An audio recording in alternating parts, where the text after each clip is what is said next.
Si hay problema con las viviendas en Argentina, no hay ninguna duda. Ahora, hay varios temas sobre la mesa y varias discusiones, pujas y tensiones.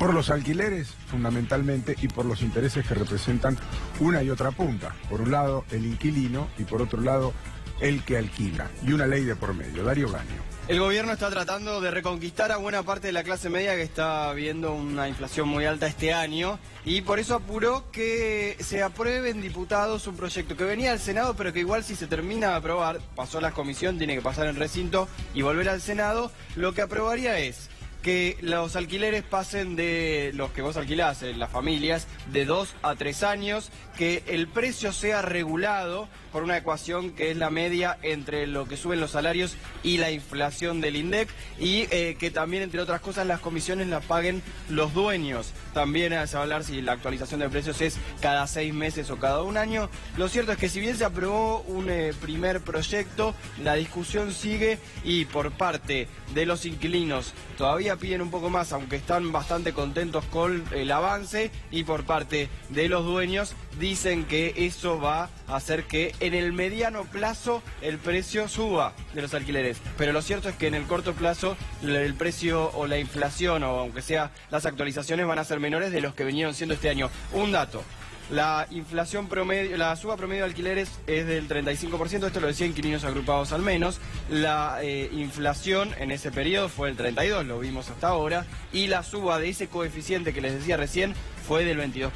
Ahora fíjense que hablábamos de las dos puntas, por un lado el inquilino, por otro lado el propietario, Mariela, y no habíamos mencionado a los que están en el medio, en este caso a las inmobiliarias. Claudio Bodanovich está con nosotros, él es el secretario general de la CIA, que no es la CIA que todos conocen, el Servicio de Inteligencia Americana, sino es la Cámara Inmobiliaria Argentina. ¿Cómo le va? Gracias. Buenos días. Buenos días, muchas gracias. Bueno, por nuestra parte, digamos que estamos obviamente a favor de que el inquilino y el propietario puedan tener realmente una solución. Entendemos que hay una situación complicada en lo que es la economía argentina y entendemos que algunas de las medidas que han tomado son buenas y tendientes, digamos, a clarificar un poquito el panorama. Digamos que el hecho de que se establezca un índice de actualización previsible, digamos, medianamente previsible, es bueno en virtud de que estaban prohibidas las indexaciones, por lo cual uno tenía que prever qué iba a suceder de acá a 2 años.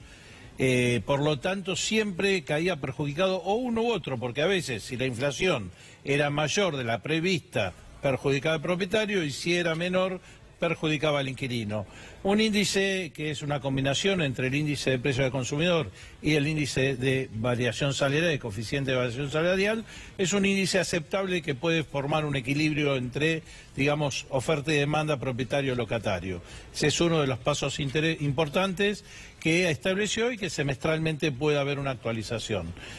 Por otro lado, se llevó a 3 años el contrato de locación para la parte de inmuebles de vivienda.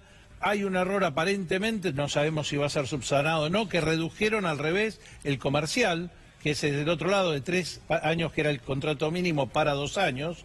Esta ley incluye el tema del contrato comercial en cuanto a sus alcances, o sea, no solo se está involucrando el contrato de locación de vivienda, sino también el de comercial. Por otro lado, hay algunas cuestiones que entendemos todavía son medianamente preocupantes, porque aparentemente como está redactado el sistema, el proyecto de ley que va a pasar al recinto teóricamente con el dictamen final, está diciendo que el propietario deberá aceptar en forma obligatoria varias alternativas respecto al tema de la garantía. O sea, como es tradicional, un garante propietario, o una caución, o un aval, o una fianza, o eventualmente un aval o caución bancaria, que nadie explicó todavía el costo, que normalmente son altos, y si no, está diciendo que deberá aceptar un recibo de sueldo como aval suficiente. Nadie dice que si el recibo de sueldo la persona tiene un mes, un día o un año o 20 de empleado, vale igual que no. Nadie estableció, por ejemplo, si el importe de ese recibo de alquiler tiene que ser 2, 3 o una vez superior al importe del alquiler pretendido. O sea, se introdujeron algunas situaciones que generan dudas e incertidumbres. El problema es cuando se generan dudas e incertidumbres, lo primero que sucede es que el propietario tiende a decir, esperemos, retira las propiedades inmediatamente de la oferta. Eso hace que la demanda obviamente continúa y eso hace, es un tema oferta-demanda, el precio sube. ¿Pero eso le conviene? ¿A vos te conviene tener un departamento parado, pagando las expensas, los impuestos, antes que tenerlo alquilado? Por supuesto que no, por eso lo paran y lo ponen a la venta. Justamente lo que hacen es sacarlo de alquiler y ponerlo a la venta. Ahí está uno de los temas. ¿Pero a quién le vendés hoy un departamento? Honestamente. Aunque parezca mentira, lo importante en estos temas es tomar le vendés un departamento. datos. Bueno, hay que tomar datos hay que tomar datos confiables. Sí. El Banco de la Nación Argentina emitió un informe de los 2 primeros cuatrimestres que sucedió con los créditos hipotecarios de este año. El primer cuatrimestre se entregaron créditos por 25.800 millones de pesos. Enero a abril. Mayo a agosto, o sea, plena crisis, se entregaron 11.300 millones de pesos de crédito hipotecario. O sea, en el medio de la crisis no es que desapareció el crédito, se continuó con el crédito y hay gente que compra y puede comprar el crédito. Paradójicamente, de 3.000 millones de créditos UVA destinados a refacciones, se incrementó a 5.800 millones el crédito. O sea, la gente tomó más créditos, se incrementó en lo que hace a refacciones. Eso significa, y también hay venta de propiedades, que mucha gente tiene atesorado dinero y a veces con la incertidumbre de lo que puede pasar con entidades financieras, bancarias, Lebac, Leblic, con todas las parafernalia que apareció ahora de distintas opciones financieras, lo que hace es prefiere agarrar el dinero que tiene atesorado y comprar una propiedad, y la compra contado. O sea, hay operaciones, por supuesto, menos que en un periodo que estábamos, obviamente, hablamos de fin del año pasado hasta febrero, marzo de este año. Claudio, recién hablabas de lo que tenía que ver con las garantías. ¿Eso lo tiene que tomar el dueño o la inmobiliaria? La garantía. La garantía en realidad es el aval, vos le estás entregando, vamos a decir, promedio, un capital, el propietario, digamos, sí, le está entregando a una persona un capital que, digamos, de 60 a 100, 120 mil dólares, porque también hay que acotar quiénes realmente están en esta situación, digamos, entre comillas, de necesidad de locación y que pueden tener dificultades de pago. Normalmente es una familia o una persona individual que va y alquila 1 o 2 ambientes como máximo 3. Estamos hablando de alquileres desde 7.000 a 12, 14, 16 mil pesos. Obviamente, estamos hablando de Capital Federal, si lo sacamos... ¿A dónde hay 7? Ahí sí hay uno de 7, yo no se lo sé ahora. Hay barrios, la Capital Federal es enorme, o sea, estamos hablando de si uno puede elegir barrios...